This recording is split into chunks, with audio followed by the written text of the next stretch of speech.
Hi! మనందరికీ కామన్‌గా ఒక గోల్ ఉంటుంది. అదేంటంటే బాగా కష్టపడి, బాగా సంపాదించి, ఒక మంచి డ్రీమ్ హోమ్ బిల్డ్ చేయాలని. ఇల్లు బయట నుంచి ఎంత బాగున్నా, లోపల 10 టైమ్స్ బెటర్‌గా ఉంటేనే చూసిన ప్రతి ఒక్క గెస్ట్‌కి వావ్ అనే ఫీల్ క్రియేట్ అవుతుంది. అలానే చూస్తూ ఉండిపోతారు. సో, ఇల్లు ఇంత బాగా ఉండాలంటే ఇంట్లో ఇంటీరియర్స్ చాలా అద్భుతంగా ఉండాలి. ఎన్నో ఆర్డినరీ హోమ్స్‌ని ఎక్స్ట్రార్డినరీగా ట్రాన్స్‌ఫార్మ్ చేసి, ఆన్ టైమ్‌కి డెలివరీ ఇచ్చి ఎంతోమంది హ్యాపీ క్లయింట్స్ ఉన్న ప్రాక్ స్టూడియో ఫౌండర్ ఇప్పుడు మనతో ఉన్నారు. హాయ్ అండి. హాయ్. అసలు ప్రాక్ స్టూడియో ఎలా స్టార్ట్ చేయాలనిపించింది? నేను 8 ఇయర్స్ బ్యాక్ జాబ్ చేసేవాడిని. నాకు ఆ రొటీన్ 9 to 6 లైఫ్ అస్సలు నచ్చేది కాదు. సో ఏదో ఒకటి స్టార్ట్ చేద్దాము. I wanted to be on my own. నాకు నా ఫైనాన్షియల్ ఫ్రీడమ్తో పాటు నా టైం ఫ్రీడమ్ నాకు ఉండాలి అని నేను బిజినెస్ స్టార్ట్ చేశాను. అందులో భాగంగా ఫస్ట్ నేను ఆటోమేషన్ సెగ్మెంట్లో స్టార్ట్ చేశాను. సో క్లయింట్స్ని కలవడం మొదలెట్టేసరికి క్లయింట్స్ అందరూ కూడా అడిగేవాళ్ళు, మీరే ఇంటీరియర్స్ ఎందుకు చేయకూడదు మాకు అంటే, మాకు బిజినెస్ కన్నా క్లయింట్ రిలేషన్ చాలా ఇంపార్టెంట్. ఆ క్లయింట్ రిలేషన్ మెయింటైన్ చేయడం కోసం మేము 5-6 అవర్స్ క్లయింట్తో స్పెండ్ చేసి ఒక్కొక్క సైట్లో ఆ రిక్వైర్మెంట్స్ పాయింట్ టు పాయింట్ వాళ్ళు చెప్పింది మన డిజైన్ ఎలిమెంట్స్లో ఏది మ్యాచ్ అవుతుంది చూసుకొని అలా మొత్తం డిజైన్ చేసుకొని క్లయింట్కి correct interior, functional interior deliver చేయాలి అనే థాట్ ప్రాసెస్లో స్టార్ట్ చేశాం స్లోగా. సో అలా అలా పెరిగి ఈరోజు 8 ఇయర్స్ అయిపోయింది బిజినెస్ స్టార్ట్ చేసి. We have more than 5,000+ clientele అనమాట ఈ రోజుకి. సో మాక్సిమం హ్యాపీ క్లయింట్స్ని డెలివర్ చేయగలిగాము. అలా ప్రాక్ స్టూడియో అని ఒక స్టార్టింగ్లో కంపెనీ పేరు అని కూడా ఏం లేదు, వేరే పేరుతో స్టార్ట్ చేశాము. సో ఫస్ట్లో పేరు ఏం లేకుండా మామూలుగా చేసేవాళ్ళము. తర్వాత ప్రాక్ స్టూడియో అని బ్రాండ్ రిజిస్ట్రేషన్ చేసి దానికి ట్రేడ్ మార్క్స్ అవి తీసుకుని అంటే ఒక ప్రొఫెషనల్ కంపెనీగా డిజైన్ చేసుకుందాము అని చెప్పి స్టార్ట్ చేసాం అనమాట ప్రాక్ స్టూడియో అనేది. అప్పటి నుంచి ఎండ్ టు ఎండ్ అంటే ఒక కస్టమర్ మా దగ్గరకు వస్తే వాళ్ళకి 2D డిజైనింగ్, 3D డిజైనింగ్ చేసి వాళ్ళకి అందులో మార్పులు చేర్పులు ఏమైనా ఉంటే చూసుకొని దాని తర్వాత fall ceiling, wood work, lighting, home automation, home theatre and furnishings. మీరు మాకు మీ కొత్త స్పేస్ ఇస్తే, ఎంటీ స్పేస్ ఇస్తే మేము మీకు కంప్లీట్ ఎగ్జిక్యూషన్ చేసి లైఫ్ టైం మెమరీస్ క్రియేట్ చేసుకునే extraordinary home or extraordinary commercial space ని మీకు డెలివర్ చేస్తాం. యా, నైస్ అండి. లైక్ మీరు బిజినెస్ స్టార్ట్ చేసినప్పుడు స్టార్టింగ్ లో మీ జర్నీ ఎలా ఉండేది? స్టార్టింగ్ లో నాకు కంప్లీట్లీ బిజినెస్ కొత్త, నాకు ప్రాపర్ గైడెన్స్ ఉండేది కాదు. అన్ని గూగుల్లో నేర్చుకుని అంటే ఒక కస్టమర్ని ఎలా అప్రోచ్ అవ్వాలి దగ్గర నుంచి నాకు జీరో నాలెడ్జ్. సో ఇవన్నీ మేము ఒక్కొక్క స్టెప్ గూగుల్లో నేర్చుకుని లేదా యూట్యూబ్ వీడియోస్ చూస్తూ నేర్చుకుని, ఇంటీరియర్ డిజైనింగ్ సబ్జెక్ట్ కూడా నాకు చాలా కొత్తది అప్పట్లో. అంటే నేను నా బ్యాక్గ్రౌండ్ వచ్చి బీటెక్ చేశాను, తర్వాత ఐఎం విశాఖపట్నంలో ఎంబీఏ చేశాను. సో నాకు ఇంటీరియర్ సంబంధించిన సబ్జెక్ట్ ఏదీ రాదు. బట్ స్టిల్ నా లెర్నింగ్ ఇంట్రెస్ట్ మీద లేదంటే నా బిజినెస్ సైకిల్ పెరగాలి, నా బిజినెస్ ఎంటర్‌ప్రెన్యూరల్ జర్నీ పెరగాలి అని చెప్పి 18 అవర్స్ కష్టపడుతూ క్లయింట్స్ని హ్యాండిల్ చేసుకుంటూ అట్లాగే ఇంటీరియర్ డిజైనింగ్ లేదా ఆ ఇంటీరియర్ డిజైనింగ్లో కాన్సెప్ట్స్ అన్ని యూట్యూబ్లో చూసి నేర్చుకుంటూ చాలా ఫేస్ చేశాను. కస్టమర్స్ చాలా కొత్త ప్రశ్నలు అడిగేవారు. వాళ్ళ ముందే ట్రాన్స్పరెంట్గా ఉండాలి కస్టమర్తో ఎప్పుడు, అప్పుడే రిలేషన్ లాంగ్ టర్మ్ ఉంటుంది. కాబట్టి నాకు తెలియదు అంటే నేను మీకు నేర్చుకుని చెప్తాను అని చెప్పేవాడిని డైరెక్ట్గా.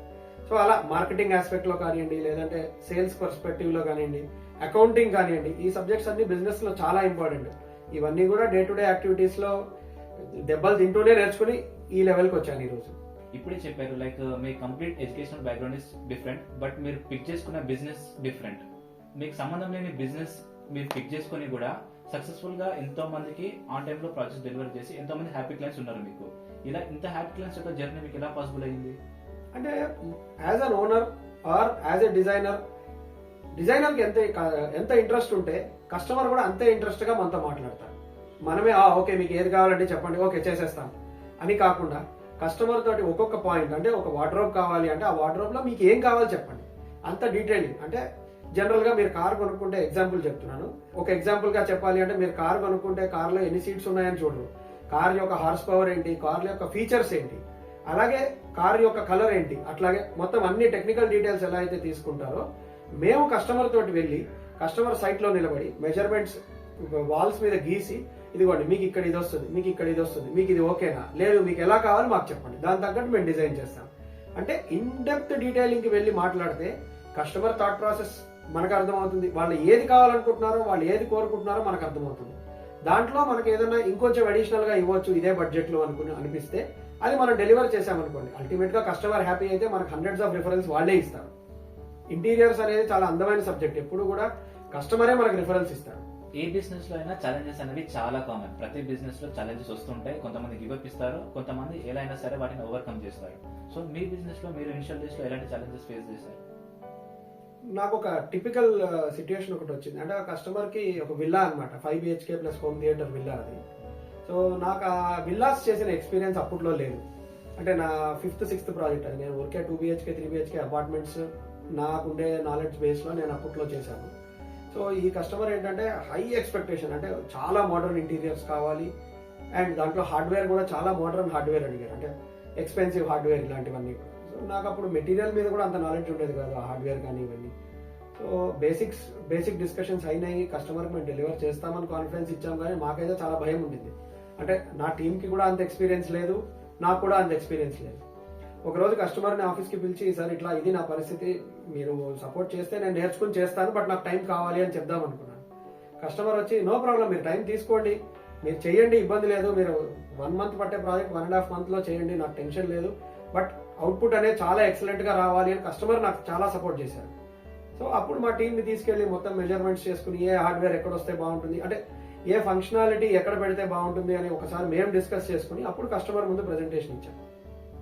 అది చేయడానికి, ఆ డెసిషన్స్ మేము డిజైనింగ్ చేసుకోవడానికే మాకు 35 days పట్టింది. ఆ కస్టమర్ చాలా ఓపిక్గా ఉండి మాకు సపోర్ట్ చేశారు కాబట్టి that was the biggest project we could do in life. అంటే that was a game changer for me in terms of bigger projects, in terms of learnings కానివ్వండి. అక్కడే నేను చాలా నేర్చుకున్నాను.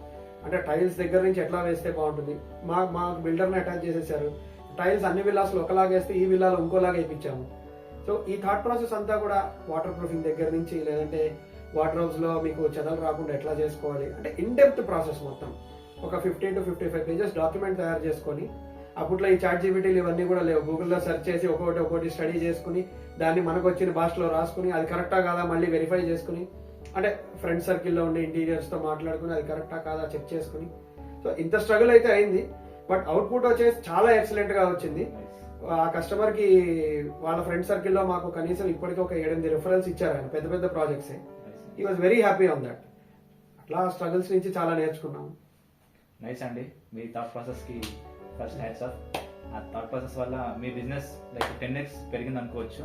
ఎందుకంటే మీరు గివ్ అప్ ఇచ్చి వదిలేస్తుంటే మీరు ఇంకా మీ థాట్స్ చిన్నగానే ఉంటుండే. ఎప్పుడైతే మీరు అది కంప్లీట్ చేశారో ఇప్పుడు మీకు అర్థమైపోయి ఉంటుంది అనమాట, లైక్ ఇంత పెద్ద ప్రాజెక్ట్స్ మీరు చేయగలిగారు కాబట్టి ఇంకా నెక్స్ట్ లెవెల్ ప్రాజెక్ట్స్ కూడా చేయొచ్చు అని చెప్పి. నైస్ అండి. లైక్ నాకు చాలా మంది ఇంటీరియర్ డిజైనర్స్తో కాంటాక్ట్స్ ఉన్నాయి. వాళ్ళందరూ మేజర్గా ఒక ఇంటిని పిక్ చేసుకొని దాంట్లో వుడ్ వర్క్స్ చేయడం, మంచిగా ఫాల్ సీలింగ్స్ చేయడం ఇలా చేస్తూ ఉంటారు అనమాట. లైక్ మీరు కూడా సేమ్ అవే సర్వీసెస్ ప్రొవైడ్ చేస్తారా, అవెల్స్ ఏంటి? ప్రాక్షుడ ఒక యూఎస్పీ అది ఒకటే అండి, మేము ఎండ్ టు ఎండ్ కంప్లీట్గా చేస్తాం. అంటే ఒక కస్టమర్ మన దగ్గరికి వస్తే వాళ్ళకి 2D 3D డిజైనింగ్ దగ్గర నుంచి, ఫాల్ సీలింగ్ దగ్గర నుంచి, wood work, electrical, lighting, home automation అంటే స్మార్ట్ స్పేసెస్ని డిజైన్ చేయటము, home theatres, customer home theatre requirement ఉంటే హోమ్ థియేటర్స్ కూడా చేస్తాము. అంటే అండ్ ఫర్నిషింగ్స్ అంటే ఫర్నిచర్ కావచ్చు ఆర్ కర్టెన్స్ కావచ్చు, ఎలాంటి ఫర్నిషింగ్స్ అయినా కూడా మేము చేస్తాం. అంటే ఇది అంతా థర్డ్ పార్టీ అని చాలా మంది అనుకుంటారు, బట్ మా సొంత టీమ్స్ మాకు ఉన్నాయి. ఇప్పుడు ఆటోమేషన్కి, ఎలక్ట్రికల్కి మా దగ్గర సొంత టీం ఉన్నారు, అండ్ ఫర్నిషింగ్స్కి మా దగ్గర సొంత టీం ఉన్నారు, హోమ్ థియేటర్కి మా దగ్గర సొంత టీం ఉన్నారు, ఇంటీరియర్ ఎలాగో ఉన్నారు. సో ఒక కస్టమర్ ఒక 1-stop సొల్యూషన్గా ప్రాక్షుడియోని అప్రోచ్ అవుతే వాళ్ళ ఎంటీ స్పేస్ని ఒక డ్రీమ్ హోమ్గా మార్చి కంప్లీట్గా ఒకటే చోట 1 point కాంటాక్ట్తో మీ సొల్యూషన్ మీకు దొరికిపోతుంది. ఓకే, లైక్ మల్టిపుల్ సర్వీసెస్ని ఒకే సింగిల్ రూఫ్లో అన్నారు. అవునండి. లైక్ ఇంటీరియర్స్ చేయించుకొని మళ్ళీ నాకు ఆటోమేషన్ కావాలంటే వేరే వాళ్ళు పిక్ చేసుకుని అవసరం లేదు. ఇంటీరియర్స్ చేసిన తర్వాత మీరే దాన్ని ఆటోమేట్ చేస్తారు, స్మార్ట్ హోమ్ కన్వర్ట్ చేస్తారు. అలానే ఇఫ్ ఇన్ కేస్ ఒకవేళ మాకు ప్రీమియం హోమ్ థియేటర్ కావాలన్నా కూడా వేరే వాళ్ళు చూస్ చేసుకునే అవసరం లేదు, మీరే చేస్తారు. అంటే ఇవన్నీ కూడా మాకు ఎలా ఉంటాయంటే కస్టమర్తో ఫస్ట్ టైం డిస్కస్ చేసేటప్పుడే మీకు ఈ రిక్వైర్మెంట్ ఉందా లేదా అవన్నీ ఒక చెక్ లిస్ట్ ఉంది మా దగ్గర, అంటే మా సేల్స్ ప్రాసెస్లో. ఆ చెక్ లిస్ట్లో మేము టిక్ పెట్టుకొని ఆ టైం వచ్చినప్పుడు ఆ టీం వెళ్ళిపోయి వాళ్ళతో మాట్లాడతాం. ఆర్ ముందు నుంచే కావాలి అనుకుంటే ముందు నుంచే ఆ టీంని మేము అందులో ఇన్వాల్వ్ చేస్తాం. ఇప్పుడు ఎలక్ట్రికల్ అనుకోండి, ఫాల్ సీలింగ్ జరిగేటప్పుడు ఆ టీంని ఇన్వాల్వ్ చేయాలి. సో ఆ టైం తగ్గట్టు కస్టమర్ చాయిస్ బట్టి మేము ఆ టీంని అసైన్ చేసేస్తాం ఆ ప్రాజెక్ట్కి. అంటే ఒక సీమ్లెస్ ఫ్లో కింద కస్టమర్కి ట్రాన్స్పరెన్సీ ఉంటుంది, మాకు కన్ఫ్యూజన్స్ లేకుండా ఏ వర్క్ ఎక్కడ, అంటే డబల్ వర్క్ కాకుండా ఏ వర్క్ ఎప్పుడు చేయాలి మొత్తం మా టీం కోఆర్డినేట్ చేసుకుని కరెక్ట్ సొల్యూషన్ కస్టమర్ డెలివర్ చేస్తాం. లైక్ మీ సర్వీసెస్ గురించి ఇందాక చెప్పారు కదా, లైక్ దాంట్లో ఆటోమేషన్ కూడా ఉంది. లైక్ ఆటోమేషన్ గురించి రైట్ నాకంటే బాగా ఐడియా ఉంది. కొత్తగా ఒక యూజర్కి కానీ కొత్తగా ఒక క్లయింట్ వాళ్ళ ఇంటిని ఆటోమేట్ చేసుకోవాలంటే లైక్ ఆటోమేషన్ గురించి కొంచెం క్లియర్ చేయండి. హోమ్ ఆటోమేషన్ అంటే ఏంటంటే, ఆటోమేషన్ అంటే ఏంటంటే మన ఇంట్లో ఎలక్ట్రికల్ అప్లయన్సెస్ అంటే light, fan, geyser, AC, TV ఇవన్నీ కూడా ప్రపంచంలో ఎక్కడున్నా కూడా మనం వాటిని ఆపరేట్ చేసుకోవచ్చు. దీనికి ఏదో లక్షలు ఖర్చు అయిపోతుంది అనుకుంటారు. చాలా అపోహలు ఉన్నాయి ఆటోమేషన్ మీద. అవి మేము నెక్స్ట్ వీడియోస్లో మేము క్లియర్ చేస్తాము. ఆటోమేషన్ అనేది చాలా సింపుల్ కాన్సెప్ట్. ప్రపంచంలో ఎక్కడున్నా కూడా మీ అప్లయన్సెస్ని మీరు కంట్రోల్ చేసుకోవడం. దానికి డిఫరెంట్ కైండ్స్ ఆఫ్ సొల్యూషన్స్ ఉన్నాయి. కొంతమంది వైర్డ్ ఆటోమేషన్కి వెళ్తారు, కొంతమంది వైర్లెస్ ఆటోమేషన్కి వెళ్తారు. వైర్లెస్లో జిగ్బీ అని, వైఫై అని, బ్లూటూత్ అని నెంబర్ ఆఫ్ సొల్యూషన్స్ ఉన్నాయి. బట్ బేసిక్ పాయింట్ ఏంటి అంటే there are 2 ways of doing automation. ఒకటి టచ్ ప్యానల్, అంటే direct replacement your switch board. మీ స్విచ్ బోర్డ్ తీసి ఒక టచ్ ప్యానల్ పెడతాం. లేదు అది కూడా వద్దు, నాకు రెగ్యులర్ స్విచ్ బోర్డే కావాలి అంటే దాన్ని బ్యాక్ అండ్ మాడ్యూల్ అంటారు. అంటే స్విచ్ బోర్డ్ తీసి స్విచ్ బోర్డ్ వెనకాల ఈ మాడ్యూల్ పెడతారు. ఈ మాడ్యూల్ కనపడదు. ఇవి డైరెక్ట్ మన ఇంట్లో వైఫై ద్వారా మొబైల్కి కనెక్ట్ అవుతాయి. మొబైల్ యాప్స్ ద్వారా మనం ఆపరేట్ చేసుకోవచ్చు. దానికి ఒక సింగిల్ మొబైల్ యాప్ ఉంటుంది, దాని ద్వారా ఆపరేట్ చేసుకోవచ్చు. లేదు నాకు మొబైల్ ఓపెన్ చేసే టైం కూడా లేదు, ఎలెక్సా, గూగుల్ హోమ్, యాపిల్ సిరి ఈ వాయిస్ ఆపరేషన్స్ ద్వారా కూడా చేసుకోవచ్చు.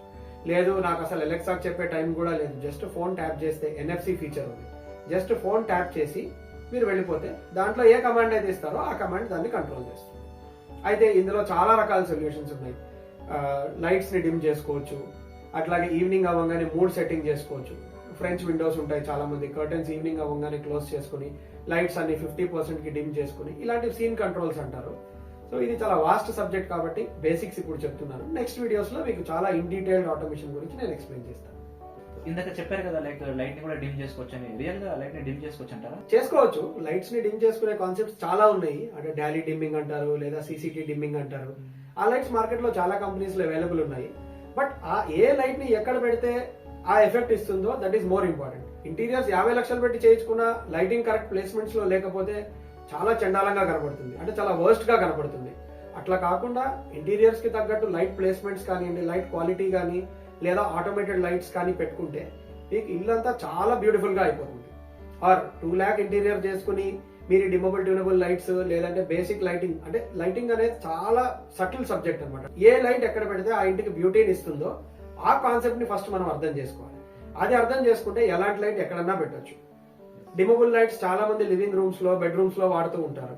అంటే నైట్ ఈవినింగ్ 6 అవ్వగానే అదే సేమ్ లైట్ ని 50% కి డిమ్ చేసుకోవచ్చు. నైట్ 11 అవ్వగానే అదే లైట్ ని 1% కూడా డిమ్ చేసుకోవచ్చు. అదే మీకు బెడ్ లైట్ కింద కూడా పనిచేస్తుంది. సో ఈ కాన్సెప్ట్స్ అన్ని కూడా రిక్వైర్మెంట్ తీసుకునేటప్పుడు మనం అర్థం చేసుకుంటే ఎగ్జిక్యూషన్ చాలా ఈజీ అవుతుంది. లేదనుకోండి మధ్యలో మళ్ళీ మార్చాల్సి వస్తుంది. దానికి తగ్గ వైరింగ్, దానికి తగ్గ లైటింగ్, ఈ సొల్యూషన్స్ అన్ని వన్ స్టాప్ సొల్యూషన్ కింద we can give you. Like ఒక ఇంటికి మనం ఆటోమేషన్ ప్లాన్ చేసుకోవాలనుకుంటే ఆ ఇంట్లో డిమబుల్ లైట్స్ ఉంటేనే అది వర్కౌట్ అవుతుందా, లేదంటే ఎనీ టైప్ ఆఫ్ లైట్ ఉన్నా వర్కౌట్ అవుతుందా? లేదండి, any type of light workout అవుతుంది. జనరల్ గా ఆర్కిటెక్చర్ లో 4 types ఆఫ్ లైటింగ్స్ ఉంటాయి. Okay. ambient light, accent light, task light and decorative lighting. So ఈ 4 kinds ఆఫ్ లైటింగ్స్ ప్రతి ఇంట్లో ఉండాలి. బేసిక్ ఇంటీరియర్ చేసుకునే ఇంట్లో కూడా ఉండాలి. దాంట్లో డిమబుల్ ట్యూనబుల్ లైట్స్ ఉండాలని మ్యాండేటరీ ఏం లేదు. సో ఈ 4 లైట్స్ ఉంటే ఏది ఎక్కడ వాడాలి అనేది ఆ ఇంటీరియర్ కి లేదా ఆ ఎలక్ట్రీషియన్ కి కంప్లీట్ నాలెడ్జ్ ఉంటేనే మీ ఇల్లు చాలా అందంగా కనబడుతుంది. సో ఆటోమేషన్ కి ఆ లైట్స్ ఉండాల్సిన అవసరం ఏం లేదు. Any light will do. అంటే ఆన్ ఆఫ్ చేసుకునే ఆప్షన్ ఇస్తాము.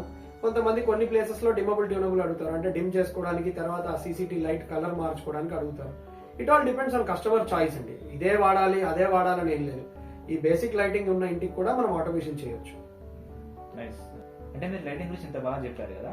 లైక్ రీసెంట్ గా నేను మా ఫ్రెండ్ వాళ్ళ ఇంటికి ఒక ఈవెంట్కి వెళ్ళాను. అక్కడ వాళ్ళ ఇంట్లో లైటింగ్స్ అన్ని బాగానే ఉన్నాయి.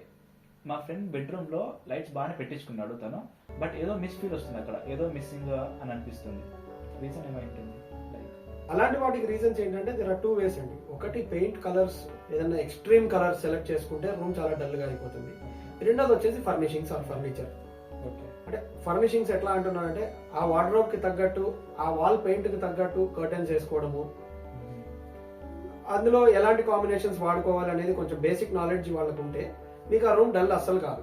సో ఆ ఫర్నిషింగ్స్ లో కూడా ఏంటంటే మీ వాల్ పెయింట్ ఆర్ మీ వార్డ్రోబ్ కలర్ ఏదైతే సెలెక్ట్ చేసుకున్నారో దానికి కాంట్రాస్ట్ గా కానీ లేదా దాన్ని మ్యాచ్ చేస్తూ కానీ మీరు ఫర్నిషింగ్స్ వేసుకోవాలి. అంటే కర్టెన్స్ కానివ్వండి, లేదా బ్లైండ్స్ కానివ్వండి, లేదా వుడెన్ బ్లైండ్స్ కానివ్వండి, ఆ రూమ్ కి తగ్గట్టు వేసుకోవాలి. మేబీ ఈ 2 areas లోనే వాళ్ళకి రూమ్ డల్ గా, మీకు రూమ్ డల్ గా అనిపించి ఉండొచ్చు. నా ఫస్ట్ ప్రిఫరెన్స్ అయితే ఫర్నిషింగ్స్ మీద ఉంటుంది. బికాస్ పెయింట్స్ అందరూ ఈ మధ్య అవుట్ సైడ్ వెంటిలేషన్ తక్కువ వస్తుంది కాబట్టి చాలా మంది లైట్ కలర్స్ కే వెళ్తున్నారు. ఫర్నిషింగ్స్ లో ఏదైనా డ్రాబ్యాక్ అయి ఉండొచ్చు. జనరల్ గా బెస్ట్ ఎగ్జాంపుల్ ఒకటి చెప్పాలంటే, మీరు ఒక సినిమా థియేటర్ కానీ లేదా హోమ్ థియేటర్ రూమ్ కానీ వెళ్తే ఈ ఫర్నిషింగ్స్ అంటే సోఫా ఫ్యాబ్రిక్స్ కానివ్వండి లేదా వాల్ అకాస్టిక్స్ కానివ్వండి అన్ని డార్క్ కలర్ లోనే ఉంటాయి. బికాస్ మీరు సినిమా చూసేటప్పుడు ఆ రిఫ్లెక్షన్స్ దాని మీద ఉండకూడదు. This is the classic example. మీరు సినిమా థియేటర్ రెగ్యులర్ గా అందరూ వెళ్తూనే ఉంటారు. అది చూసి మనం థాట్ ప్రాసెస్ పెట్టుకొని దాని తగ్గట్టు మనం ఇళ్లలో ఫర్నిషింగ్ సెలెక్ట్ చేసుకుంటే చాలా ఈజీగా మనం సెట్ చేసుకోవచ్చు ఇంటిని. అంటే ఆ రూమ్ డల్ గా లేకుండా చాలా సింపుల్ గా క్లోజ్ చేసుకోవచ్చు. ఎస్ అండి, ఎగ్జాక్ట్లీ. ఆ రూమ్ లో మేజర్ గా నాకు ఇప్పుడు అర్థమైంది మీరు చెప్పిన దాన్ని బట్టి చూస్తే, వార్డ్రోబ్స్ ఒక కలర్ ఉన్నాయి, వాల్స్ ఒక కలర్ ఉన్నాయి, ఫాల్ సీలింగ్ ఒక కలర్ ఉంది, అండ్ చూస్తే ఫర్నిచర్ కూడా ఇంకో కలర్ ఉంది. ఈ అన్ని వల్ల మల్టీ కలర్స్ వల్ల మేబీ లైటింగ్ బాగున్నా కూడా ఆ రూమ్ లో ఈ డిస్కంఫర్ట్ ఫీల్ వచ్చింది. మేజర్ గా లైక్ ఫర్నిషింగ్ మీద బాగా ఫోకస్ చేసి ఉంటే ఆ రూమ్ ఎలివేట్ అయ్యేదేమో ఆ లైటింగ్ వల్ల. ఫర్నిషింగ్స్ అయితే చాలా పూర్గా ఉండే. ఇప్పుడు మీరు చెప్పిన దాన్ని బట్టి అర్థమైంది. మళ్ళీ నేను ఏమైంటుందని ఆలోచిస్తే ఫర్నిషింగ్స్ ఆర్ వెరీ పూర్ అండి. దానివల్ల మేబీ లైటింగ్ బాగున్నా కూడా వర్కౌట్ అవ్వలేదు ఆ రూమ్ లో. ఎస్, ఎగ్జాక్ట్లీ అండి. అవును, ఎప్పుడు కూడా ఒక రూమ్ లో 2 కలర్స్ మాక్సిమం ఉండాలి. అంతకన్నా ఎక్కువ కలర్స్ ఉంటే ఖచ్చితంగా లాంగ్ రన్ లో డిస్కంఫర్ట్ అనేది క్రియేట్ అవుతుంది. లైక్ ఇందాక హోమ్ థియేటర్స్ అన్నారు కదా, మీరు చేసిన కొన్ని హోమ్ థియేటర్స్ నేను చూసాను, లైక్ నాకు పర్సనల్ గా బాగా నచ్చాయి. అండ్ లైక్ ఇప్పటి వరకు మీరు చేసిన హోమ్ థియేటర్స్ లో మీరు చేసిన బెస్ట్ హోమ్ థియేటర్ ఎక్స్పీరియన్స్ ఏదైనా షేర్ చేయగలరా? ఎస్, ఇట్లాంటివి చాలా ఉన్నాయి మా దగ్గర. ఒక క్లాసిక్ ఎగ్జాంపుల్ ఏంటి అంటే, కస్టమర్ దగ్గర 4 BHK అపార్ట్మెంట్ ఉంటుంది. వాళ్ళు ఫస్ట్ లివింగ్ రూమ్ స్పీకర్స్ పెట్టుకున్నారు, వాళ్ళకి ఎక్స్పీరియన్స్ రాలేదు. అంటే టిపికల్ హోమ్ థియేటర్ ఎక్స్పీరియన్స్ వాళ్ళు కోరుకున్నారు. వేరే వాళ్ళ దగ్గర లివింగ్ రూమ్ స్పీకర్స్ తెచ్చుకున్నారు, వాళ్ళకి ఆ ఎక్స్పీరియన్స్ రాలేదు. సో ఒక చిన్న స్టోర్ రూమ్ ఉండింది వాళ్ళ దాంట్లో.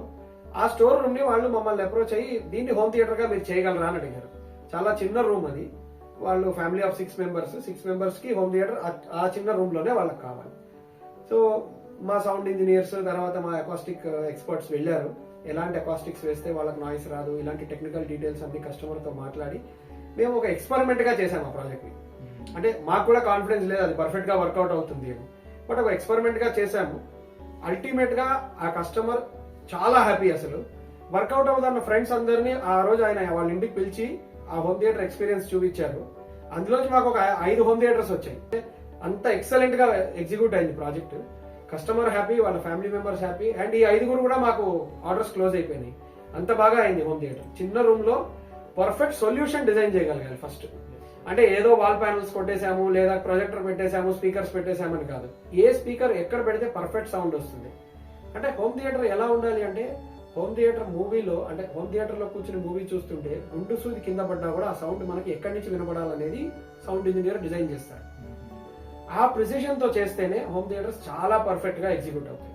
ఏదో 4 స్పీకర్స్ తెచ్చుకున్నాము, ఒక సబ్ ఊఫర్ తెచ్చుకున్నాము, టవర్ స్పీకర్స్ పెట్టుకున్నాము అంటే కాదు. ఏదైనా డిజైనింగ్ దగ్గర నుంచే ప్రారంభం అవుతుంది హోమ్ థియేటర్స్ కూడా. సో అలా మాకు చాలా మెమరబుల్ ఎక్స్పీరియన్స్ అది. ఈ రోజు కూడా ఆ కస్టమర్ ఒక 5.5 years బ్యాక్ చేసాము ఆ ప్రాజెక్ట్ ని. ఈ రోజు కూడా ఆ కస్టమర్ అప్పుడప్పుడు మాకు కాల్ చేసి ఎలా ఉన్నారని అడుగుతారు, ఇంకేదైనా అప్గ్రేడ్స్ వచ్చాయా హోమ్ థియేటర్స్ లో అని అడుగుతారు. సో ఆ రిలేషన్ ఇప్పటికీ మెయింటైన్ అవుతుంది. That is the best experience we had on home theatres. Nice experience అండి. లైక్ మనం చూసుకున్నట్టయితే రెసిడెన్షియల్ క్లయింట్ కి అండ్ కమర్షియల్ క్లయింట్ కి డైనమిక్స్ చాలా డిఫరెంట్ గా ఉంటాయి. రెసిడెన్షియల్ క్లయింట్ ట్రీట్ చేసినట్టు కమర్షియల్ క్లయింట్ ట్రీట్ చేయడం కదా. సో మీరు దీన్ని ఏ విధంగా హ్యాండిల్ చేస్తారు, మీ ఎక్స్పీరియన్స్ షేర్ చేయగలరా? షూర్. కమర్షియల్ క్లయింట్ వచ్చేసి ఒక సిస్టమేటిక్ ప్రొఫెషనల్ మేనర్ లో ఉంటుంది. రెసిడెన్షియల్ క్లయింట్ అంటే ఓన్లీ క్లయింట్ మనతో మాట్లాడతారు. కమర్షియల్ వచ్చేసరికి డిఫరెంట్ స్టేక్ హోల్డర్స్ ఉంటారు. ఒక పర్చేస్ హెడ్ అని, ఒక సేల్స్ హెడ్ అని, తర్వాత ఒక టెక్నికల్ హెడ్ అని. సో వీళ్ళందరితో మనం డిస్కస్ చేసుకొని మనం ప్రాజెక్ట్ స్టార్ట్ చేయాల్సి వస్తుంది. సో జనరల్ గా కమర్షియల్ క్లయింట్ ఏంటంటే, మేము చేసిన ప్రాజెక్ట్స్ లో సెంట్రల్ యూనివర్సిటీ ఆఫ్ హైదరాబాద్ ఒకటి ఉంది. వాళ్ళకి కంప్లీట్ ఆటోమేషన్ సొల్యూషన్ ఇచ్చాము. ప్రసాద్ ల్యాబ్స్ ఉంది. ప్రసాద్ ల్యాబ్స్ లో మేము కంప్లీట్ ఫర్నిషింగ్స్, లైటింగ్స్ ఇచ్చాము. రెయిన్బో హాస్పిటల్స్ ఉంది. రెయిన్బో హాస్పిటల్స్ కూడా మేము కంప్లీట్ 6 branches ఇన్ హైదరాబాద్ మనం ఆటోమేషన్ ఇచ్చాము. సో వాళ్ళ రిక్వైర్మెంట్ తగ్గట్టు వాళ్ళకి ఏ సొల్యూషన్ కావాలో మనం అది డిజైన్ చేసి ఇవ్వాలి. So every customer is a different experience. It might be residential, it might be commercial. Just processes different ఉంటాయి అంతే. ఆ ప్రాసెస్ ని మనం కరెక్ట్ గా అర్థం చేసుకుని ముందుకు వెళ్ళగలిగితే మటుకు every experience is a very good experience. And మనకి చాలా లెర్నింగ్స్ ఉంటాయి ప్రతి ఎక్స్పీరియన్స్ నుంచి కూడా. రెసిడెన్షియల్ అయితే 2 మాట్లాడతారు లేదా 4 మాట్లాడతారు, ఇందులో 10 మంది మాట్లాడతారు కమర్షియల్ లో. సో వాళ్ళందరినీ సాటిస్ఫై చేసుకుంటూ వాళ్ళు అడిగిన క్వశ్చనర్స్ ని మనం కరెక్ట్ గా అర్థం చేసుకుని ఆన్సర్ ఇచ్చి వాళ్ళని టెక్నికల్ గా మనం కరెక్ట్ గా సొల్యూషన్ ఇవ్వగలిగితే order is yours. Every client is a different experience. Yeah అండి, చాలా బాగా చెప్పారు. Yes, exactly. Yeah, one last question అండి. డ్రీమ్ స్పేస్ ప్లాన్ చేసిన కస్టమర్స్ కి మీరు ఇచ్చే ఫైనల్ మెసేజ్ ఏంటి? మేజర్ గా ఒక కస్టమర్ కి కరెక్ట్ ఫంక్షనల్ హోమ్ డెలివర్ అవ్వాలి అంటే right planning, right designing and right interior designer అంటే రైట్ ప్రొఫెషనల్ ఉంటే మీ స్పేస్ని డిజైన్ చేసుకోవడం చాలా ఈజీ. ఎప్పుడు కూడా మీ థాట్ ప్రాసెస్ క్లియర్గా ఉండాలి. అది మీరు కరెక్ట్గా ఇంటీరియర్ డిజైనర్కి లేదా మీ ఇంటీరియర్ ప్రొఫెషనల్కి కమ్యూనికేట్ చేయగలగాలి. వాళ్ళు దాన్ని అర్థం చేసుకుని మీకు పర్ఫెక్ట్ స్పేస్ని డిజైన్ చేయగలగాలి. అప్పుడే మీ ఇద్దరు సింకే మీకు పర్ఫెక్ట్ డ్రీమ్ హోమ్ని డిజైన్ అవుతుంది. సో మా దగ్గర రైట్ టీమ్ ఉన్నారు. If you want to design your right space, Prak studio is the best solution for you. మీకు ఇలాంటి రైట్ఫుల్ ఇన్సైట్స్ రెగ్యులర్గా మీరు తెలుసుకోవాలనుకుంటే follow our YouTube page and Insta page. మీకు రెగ్యులర్ అప్డేట్స్ అందులో తెలుస్తాయి. యా నైస్ అండి, చాలా వాల్యుబుల్ ఇన్సైట్ షేర్ చేశారు. Thank you so much. అడిగిన ప్రతి క్వశ్చన్కి నో అనుకుంటే ప్రతి దాన్ని క్లియర్గా చాలా డీటెయిల్గా ఎక్స్ప్లెయిన్ చేశారు. థ్యాంక్ యూ సో మచ్ అండి. Thank you.